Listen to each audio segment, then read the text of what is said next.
Hello folks, today I show you a compilation of videos from Ben Thomas about his Orbo and his dual coil Ben Thomas motors. That's a violation of a Lenz law. It's very interesting and it's already a few years back, so I repeat it over here and make a compilation out of it. Okay, gang, I'm going to show you a motor like you've never seen before. What I'm going to show you is just a demonstration motor, but it demonstrates a switched field device where we actually move a magnetic field, a static field, from one place to another with a electronic field, just like you would do in the Bedini, any of the motors out there, the pulsed motors. We start off with a toroid, like right there. And inside that is a 1/4 inch by 1/8 inch magnet with the north pole facing towards the inside of the toroid. On that toroid, we wind about 30 to 35 feet of number 38 wire, just one continuous wind. All we're doing is making a field inside that core. Remember, in a toroid there is not a north and south, there is a angular rotation or direction of field, but no field as a north and south. The south pole is left hanging out in the air here. So inside that toroid, on the very inside radius, very concentrated, is the north pole of that field, concentrated in the core material. It looks like this in a more of a diagram, drawing. You can see it like this. And up there right under figure 1, you see all those lines. That's where the field will switch. Normally setting there, you'll see with it off about 100 to 150 Gauss of a field that's reflected through there. Most of it is kept in the inside of the core. When we turn this coil on, you'll see about 1,000 to 1,500 Gauss field. And this is a repulsion field if you have another north magnet. We do this just a standard old motor, a pulse motor. You have a rotor, and in my case I have a rotor with 8 little magnets, 1/2 inch magnets on it, facing down, north side down. So when this device turns on, it will repulse the rotor away from the magnet. The driver circuit we use is one that I'm sure if anyone has played around with pulse motors, you'll remember this circuit using a A3144 magnetic switch driving a tip 42 emitter follower transistor. Works very good, switches very nice. That A3144 I think has been replaced now with an A1104. But I just got some of my drawings here of how I got it hooked up. And let me walk over here now and show you what this motor looks like running. Ouch. This is the motor running. Looking underneath here, you can see the coil. That's the coil.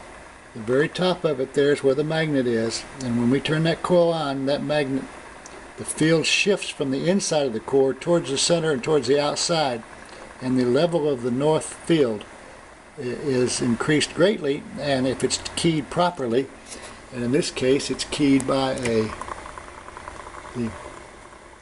magnetic detector and the tip 22 transistor, it turns the coil on at the right time to push it away, and it spins. I'm running right now at about a little over 5 volts there. Probably that meter, the amp meter, is very inaccurate on that power supply. I think I'm running about 85 to 90 mils. It's not running very fast, but it shows the principle of this device. A switched field. You're moving a magnetic field from one place to another. There is very little feedback from the magnets on the rotor into the coil because it is at right angles to the magnet. It's running parallel to the wires across the coil, so there's nothing being induced. That's the waveform right there that it looks like that you'd see on this device. The up is on, the down is off, and that's it. Now, again, this is just a demonstration. You can take this as far as you want. Lots of interesting attributes. There's many things you can do with it. I've been playing with it for a couple of years and really haven't said much about it, except to a couple of my friends. I thought I'd discovered something else the other day and got me really excited, but it was not true. I thought I could come up with a null field device, but it did not work. But anyway, this device right now has a huge gap in it. I'm not trying to do anything but show that it runs. If you close that gap, this thing will easily on that one coil spin up to about 2,500 RPM, but because everything is unbalanced, the wheel is unbalanced, the forces are unbalanced with only one magnet, it'll vibrate like heck and buzz like heck. But this is just a demonstration to show you a switched field device, and nobody else switches a field this way. Something new, I think. So anyway, this has been K4ZEP from the world's smallest lab, and I'm going to upload this to YouTube now. Okay gang, here's a slightly improved version of what we saw last night. It only has 4 magnets in the rotor here. Looking straight down, you can see the magnets inside. This was a bearing assembly out of a VCR recorder, a really good bearing assembly, and I use it for a lot of things.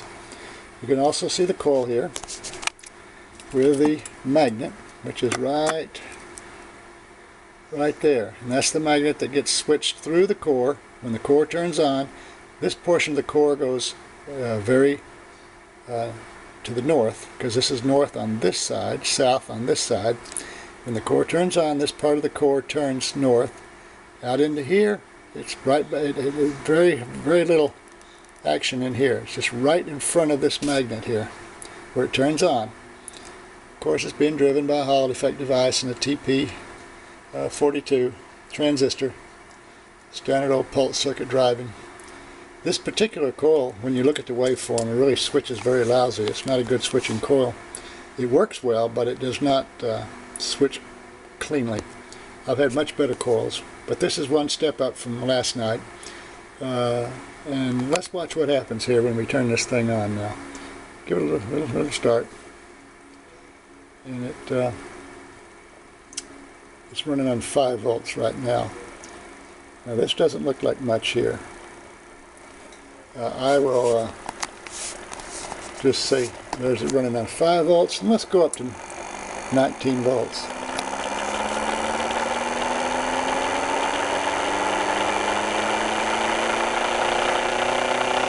And it's the same now. Still got a ways to go.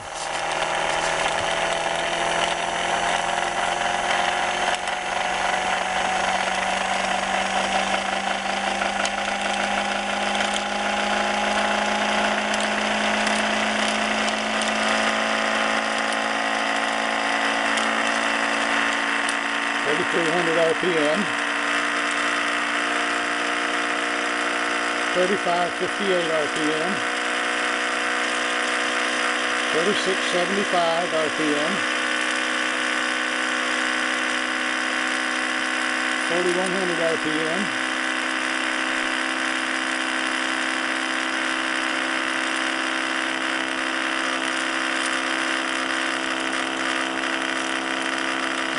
settling back down to 3,930 RPM, almost 4,000 RPM. For this one little coil and 4 little magnets here. We're drawing 23 down to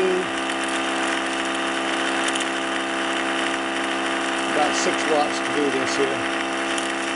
I just wanted to show you, this is the next stage of the motor with only one coil. If we put 4 coils on this motor, it would probably turn up close to 10,000 RPM if it didn't fly apart. Anyway, just wanted to show you. And I wanted you to see exactly how it works here mainly. This has been K4ZEP from the world's smallest lab, and I'm getting ready to go watch American Idol. Okay folks, this has been K4ZEP from the world's smallest lab. And let me tell you right off the bat, I'm flummoxed. Exasperated and totally not believing what I'm seeing, but I built an Orbo motor. Here's exactly the same core essentially the same number of windings on it. Number 38 wire, about 30 feet. I don't know how many turns. It took an hour and a half to wind that damn coil. Fed with the same trigger circuit as the Thomas motor. There's no magnet in here. And just to show you, I'm going to put my magnetic probe right here. And there's only like 3.8 millitesla or 38 Gauss. And it's really the field of the magnets coming by here that's even causing that. There's no magnets in there at all. I'm running this thing on 3.2 volts at 51 milliamps, give or take, and it's running pretty damn good like this here. Now, I'm showing, looking at my, I'm showing about a 600 RPM right now. Let me double check the RPM.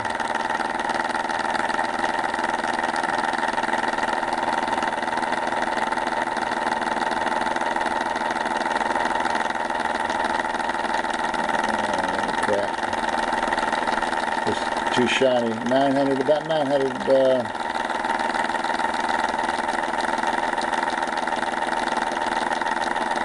I'm not going to worry about it. It's running very well at 50 mils and 3.2 volts. Now here's the thing. There's the old coil from the Thomas motor. Here's the thing now. I'm going to run this up to the same 19 volts like on the Thomas motor and watch what happens.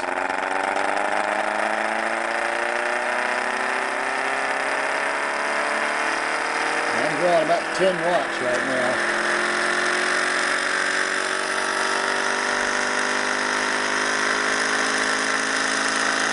There's 2600 RPM, 3500, 3600,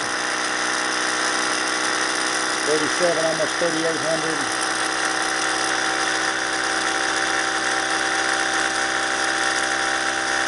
3900, 39,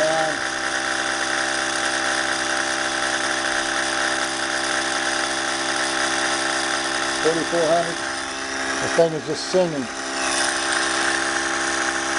Sometimes it's hard to say what the heck's going on. This thing runs faster than the Thomas motor does with just one coil. All it does is mask. Let's bring it back down to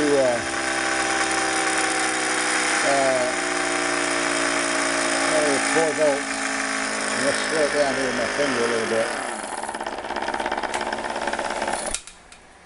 Just to show you how it works.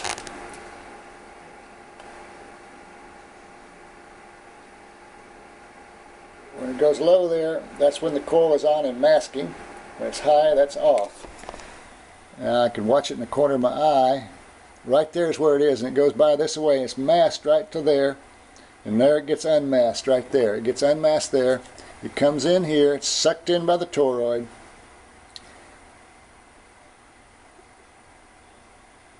Right there it gets masked, and from then on it coasts on through until right there, and then it goes on, and then the next one comes in here doing the same thing. Wow. Something else. I don't know what to say, except it sure works well, and I would have never expected this. In the waveform, let's spin this thing up.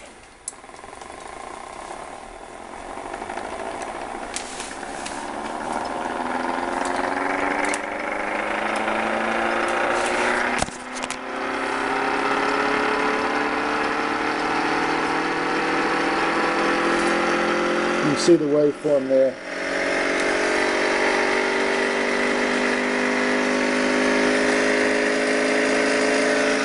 Thing just sings. Well, amazing. So, I don't know what to say. Ha!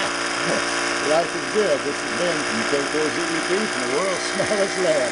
And I'm out of here. Okay, a real quick video of the motor running with an Orbo coil and a Thomas coil together. It splits the current in half, so it runs on about 4 watts. But still runs about 4200 RPM, which together, working together, it's twice as efficient. I'm not saying now that if I put another Orbo coil there I wouldn't get the same effect, but with both of them running together, you can hear it wind up now here. I need to put some oil on these bearings, I think.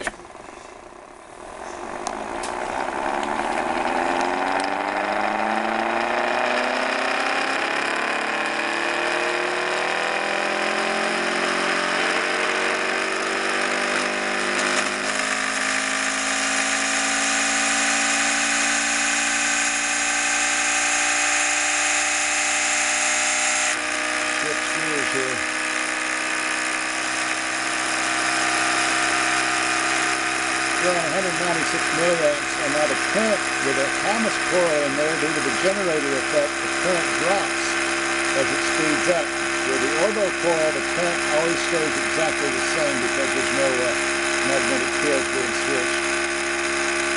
That's running about 4,100 RPM. 19.7 volts.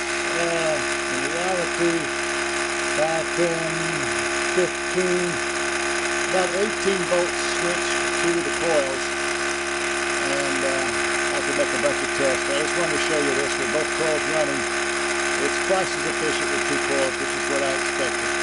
And just the singing. I'll show you the spin down here. Turn off the power.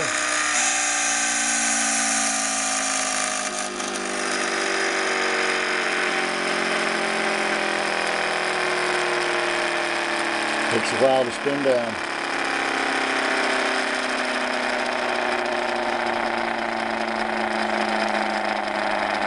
But it's a honker.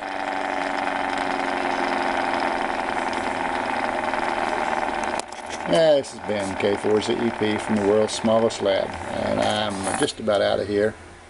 Right now you can see it where it locks in. It likes to lock in here on the cores. That's it. K4ZEP. I'm out of here. Bye. Good evening. This has been from the world's smallest lab, K4ZEP. I'm going to show you the results of the Orbo Thomas motor. This is a pure Thomas motor with coils opposite of each other. And let's start this sucker up. This is at 15 volts.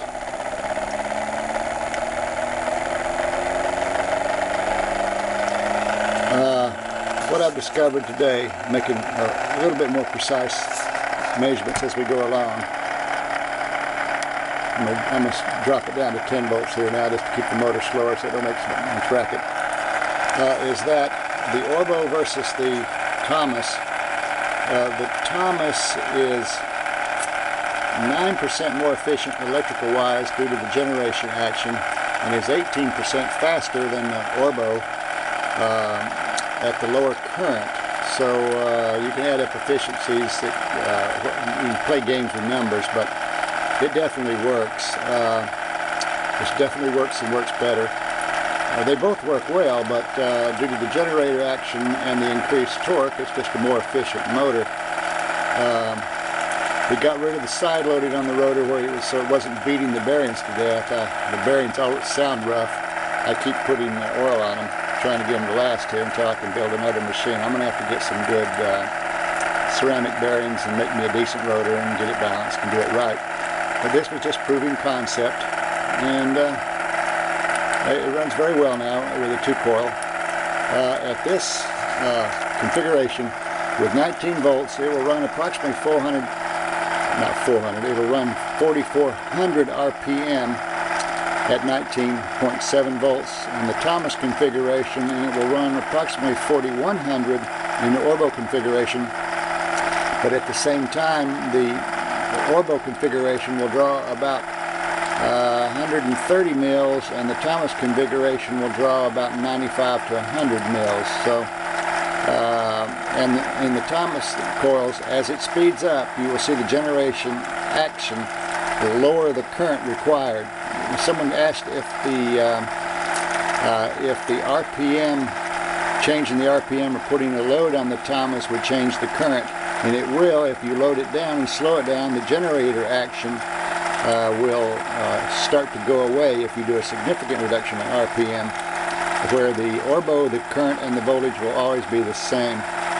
And that's about it. time to do some real thinking on how to make an efficient motor with 12 to 14 coils and etc. and see what we can do to make something that'll really produce some horsepower with a powerful magnet. Thanks for watching. Just to show you some of the things I use here, I have my variable power supply. I have an LC meter, and of course my old trusty fluke, a good old Chinese field strength meter, another good old Chinese tachometer, and a very good Tektronix scope underneath my 3 feet by 2 foot shop here. So this is why I call it the world's smallest lab. So have a good evening, folks, and it might be a while before I post any more videos till I get something of significance to show you. But it's been a pleasure bringing this idea to you. And one more time, let's rev it up. 19 volts.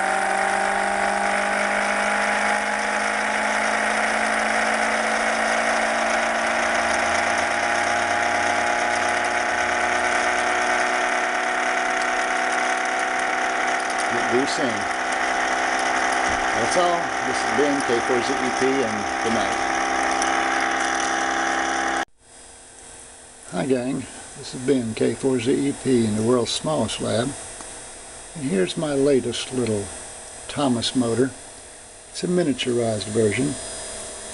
If we can get the light out there, you can see how big it is. There we go. Running on about 5 volts. It's only running on 56 milliamps. You can hardly hear it run. You remember the other one? It sounded like a jet engine taking off. Well, I'm going to speed this one up now, and you can listen to this one run. We're going to go up to 15 volts here.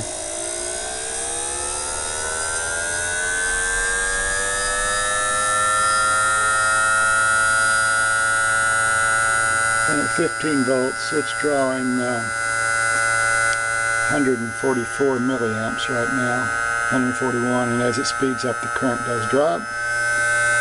But it's kind of cool. I had contemplated adding more coils to it, but I got another very special motor I'm building that's going to take 6 to 8 coils, and I just despise winding coils. So I just wanted to show you my latest little endeavor on making a small motor. You can see the old thrashing machine here that I originally built to test out the ideas. Now this is a refined version, much smaller and much quieter. The clearance in this motor is only about 5/1000ths of an inch between the coils and the magnets. Could have made it closer, but it's good enough for what we were doing here now. And the next motor I think will surprise you. It will not look anything like this, but we'll use the same principle. But I'm waiting for some ceramic bearings from China to build this thing the way I want to do it. So that's all. This has been World's Smallest Lab, K4ZEP, and I'm out of here. Good evening from the world's smallest lab. This has been K4ZEP. Here is the next generation, just starting to play with this motor. That's a 1-inch ball N45 nib Indian magnet with 1 coil driving it on a pure ceramic bearing. And if we spin it like this with no power on it, the bearing is rather noisy because there's no lubrication in it and it's just the balls. But the bearing is so free that without the coil over here on the side, this bearing will always, this ball will always point north on the on one side. It's an excellent compass. It is so strong that if I put this core in closer, the core itself overheats as this magnet spins. Never anticipated this, and you can see how far away the sensor is to sense this thing. If I get it any closer, I get a pure 50% duty cycle, and there's quite high current in this particular coil. I just wanted to let you see it run. Power on, and let's give it a spin here.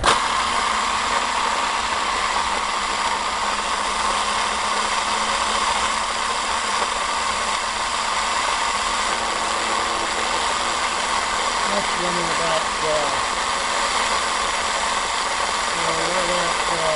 RPM. This is what the waveform looks like. Beautiful switching action. Down is on, up is off. This is clean, no back EMF, nothing. Sorry about the noise, folks, but this is just my first experiment with it. I'm going to show you around. This is running at 12 volts with about 160 milliwatt average current. Not very efficient at this time. Just wanted to see if this would work. So that's it for now. Then, K4ZEP,